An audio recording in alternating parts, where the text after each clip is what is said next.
Un'aula magna di Palazzo del Bo gremita per ascoltare l'architetto, icona del decostruttivismo, Daniel Libeskind. Quell'aula magna che fu proprio Gio Ponti, suo maestro, a rinnovare.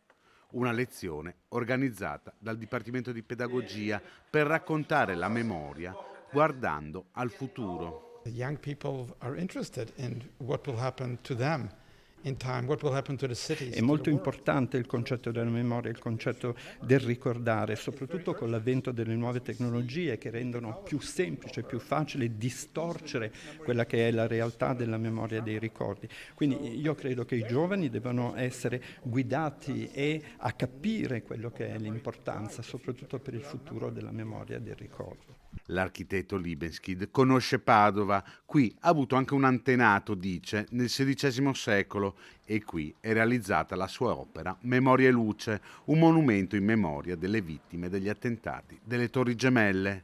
Moderno e antico devono convivere insieme. Padua has so much amazing history, so much tradition in its architecture. Se vogliamo davvero dare un senso al nostro futuro, non basta semplicemente basarsi sul passato.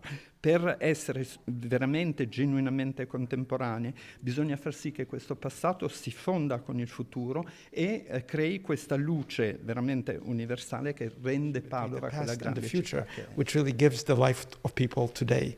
And that's something that I think Padua, as a great city, is doing and will do. L'architettura è una forma di comunicazione universale, ci dice, comprensibile a tutti e che si tramanda alle future generazioni. Well, you know, architecture is a special art because it communicates without any words. L'architettura è davvero una forma d'arte assolutamente speciale rispetto a tutte le altre arti che ci sono al mondo. Pensi solo che basta entrare in una porta, varcare una soglia e lei non ha bisogno di sapere la lingua, non ha bisogno di sapere dove si trova, ma basta la luce, l'indicazione della luce e del luogo a farle capire dove si trova. Ma l'architettura è un linguaggio talmente universale che rende e porta insieme e unisce tutte le persone.